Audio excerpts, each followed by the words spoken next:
Lectura de la segunda carta del apóstol San Pablo a los Corintios. Hermanos, nos apremia el amor de Cristo, al considerar que si uno murió por todos, todos murieron. Cristo murió por todos, para que los que viven ya no vivan para sí, sino para el que murió y resucitó por ellos. Por tanto, no valoramos a nadie según la carne. Si alguna vez juzgamos a Cristo según la carne, ahora ya no. El que es de Cristo es una criatura nueva. Lo antiguo ha pasado, lo nuevo ha comenzado. Todo esto viene de Dios, que por medio de Cristo nos reconcilió consigo y nos encargó el ministerio de la reconciliación. Es decir, Dios mismo estaba en Cristo reconciliando al mundo consigo, sin pedirle cuentas de sus pecados, y a nosotros nos ha confiado la palabra de la reconciliación. Por eso, nosotros actuamos como enviados de Cristo, y es como si Dios mismo los exhortara por nuestro medio. En nombre de Cristo les pedimos que se reconcilien con Dios. Al que no había pecado, Dios lo hizo expiación por nuestro pecado, para que nosotros, unidos a Él, recibamos la justificación de Dios. Palabra de Dios.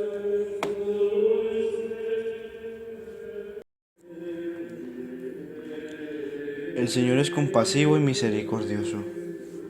Bendice, alma mía, al Señor, y todo mi ser a su santo nombre. Bendice, alma mía, al Señor, y no olvides sus beneficios.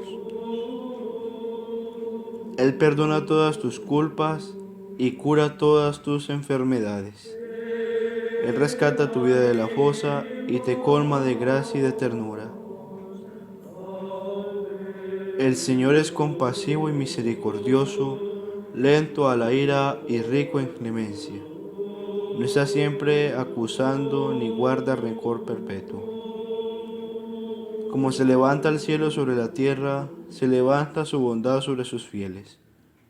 Como dista el oriente del ocaso, así aleja de nosotros nuestros delitos. El Señor es compasivo y misericordioso. Del Santo Evangelio según San Mateo. En aquel tiempo dijo Jesús a sus discípulos: ¿Han oído que se dijo a los antiguos: no jurarás en falso, y cumplirás tus votos al Señor? Pues yo les digo que no juren en absoluto, ni por el cielo, que es el trono de Dios, ni por la tierra, que es estrado de sus pies, ni por Jerusalén, que es la ciudad del gran rey. Ni jures por tu cabeza, pues no puedes volver blanco o negro un solo pelo. A ustedes les basta decir sí o no, y lo que pase de ahí viene del maligno. Palabra del Señor. Hablar hoy de reconciliación, esa que propone San Pablo como embajador de Cristo para pedirle a la comunidad cristiana que se dejen reconciliar con Él.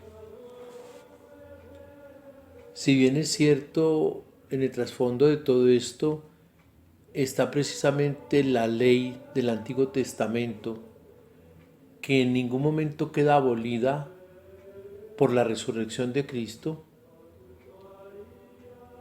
El decálogo como tal sí ha cambiado las condiciones en las que se debe cumplir.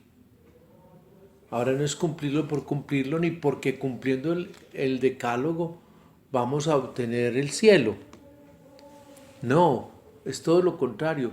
Es demostrar que hemos recibido la gracia porque cumplimos con el decálogo. Eso es lo que Pablo está queriendo decirle a los corintios. La salvación es un continuo proceso de reconciliación. Y para eso es el decálogo, para aprender a vivir en la reconciliación con Dios y con nuestros hermanos mediante el gran intercesor que es Jesús. ¿Qué es reconciliarse? Es unir las partes contrarias, es abandonarse, es volverse a encontrar los amigos para vivir en la intimidad,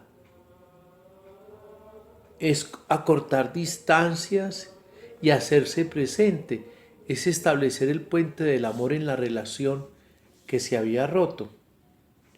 Pero desafortunadamente en el ser humano existe el egoísmo, que muchas veces es fuerte, radical en algunos hombres. Y eso entonces no deja utilizar el don de la libertad en sentido de reconciliación, sino en sentidos caprichosos, donde se lleva siempre a estar mirando hacia afuera, juzgando a los otros y no nos permite cumplir el precepto del amor, sino los caprichos de los pareceres por el egocentrismo en que algunos seres humanos viven. Déjense pues reconciliar por Dios. Y el instrumento de reconciliación es la iglesia.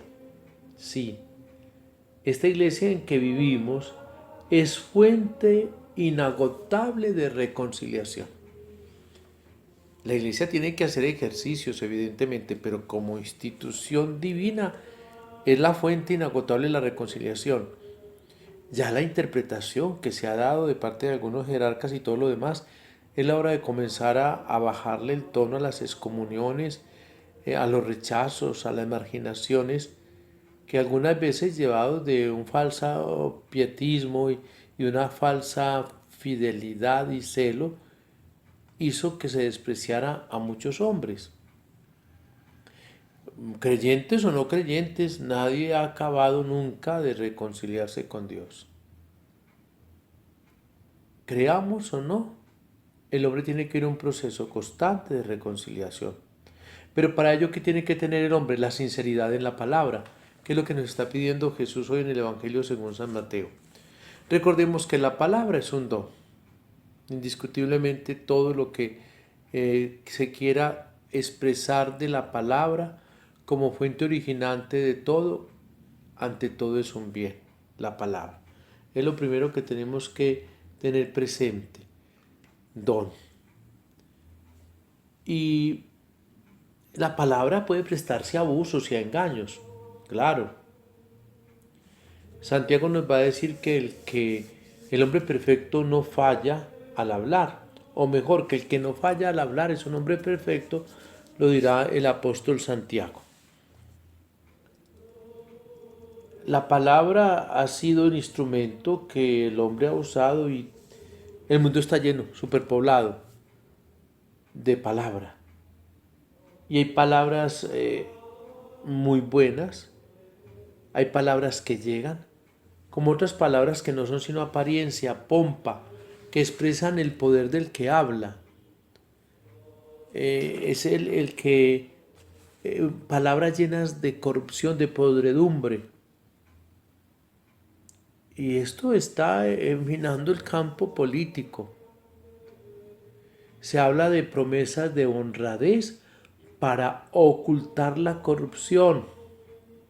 Ojo, esto sucede en cualquier lugar del mundo. Jesús nos pide honradez de estilo directo. Que lo que es sí, lo que no es no, y lo que pasa de allí es del maligno. Sí, y del maligno lo estamos viendo en muchos escenarios del quehacer humano, porque la palabra suele ser engañosa. Entonces, ante todo Jesús nos pide a nosotros que no abusemos de la palabra. Tenemos que hacer una provisión de la palabra en juramento. Sí, es que el juramento es colocar a alguien por encima o algo por encima de más valor para asegurar que lo que uno dice es verdad. Y entonces así se van armando los compromisos y esos compromisos muchas veces no se cumplen. En cambio, si hay honradez, ¿qué es lo que nos dice Jesús? Sobran los juramentos y no hay que andar hablando de condenaciones ni de anatemas contra la gente. El juramento es en determinadas ocasiones y no debe darnos miedo como cristianos jurar. En la Escritura hay varias veces que se presentan los casos de juramento. Y ese juramento sirve para que podamos nosotros corroborar la entrega. Pero en este mundo hay mentiras, digámoslo, de oficio. Y las famosas mentiras piadosas. Ojo con ello. Nos pide hoy el Señor ser sí al sí o no al no.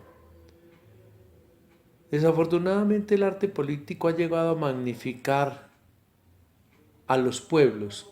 Esa es una de las artes, magnificar la madurez de un pueblo, las bondades de un pueblo, elogiar al pueblo para ser elegidos. Y luego entonces comienzan a tratarlos como si fueran tontos. Nos tratan como si fuéramos tontos y abusan de nosotros porque desafortunadamente en algunos momentos sufrimos de amnesia política. Todo esto nos tiene que llevar a una reflexión seria para que como cristianos obremos en rectitud y recordar también que nosotros no es el mérito de cumplir la ley y la palabra para obtener la salvación.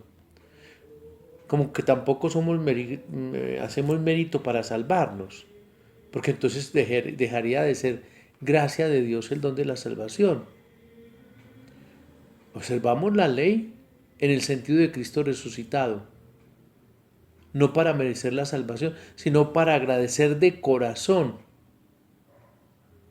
esa gran bondad y ese gran regalo que se nos ha dado a cambio de ningún precio, de ningún pago, y es que Dios nos acoge, perdona y salva, y nosotros no merecemos eso, pero es don de Dios. Entonces, la norma de la palabra nuestra tiene que ser la verdad, pero no los intereses, y menos los intereses personales. La verdad por el bien de los hermanos. De allí el problema que tenemos hoy de los daños sociales, de las relaciones sociales, de toda esta desconfianza y falta de fraternidad en los pueblos.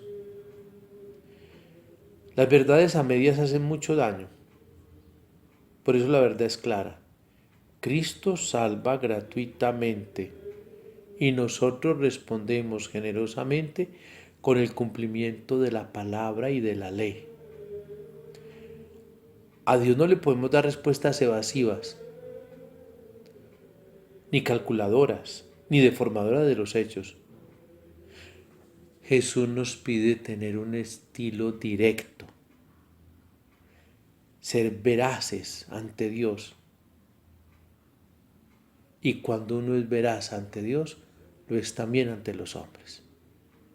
Hermanos, estos días la palabra nos está hablando fuerte para que adquiramos una conciencia moral y para que sepamos mantener los valores y no nos dejemos engañar del maligno que hoy se presenta en tan diversas formas. Que el Señor de la gracia, de la verdad, que el Señor de la palabra sea por siempre alabado.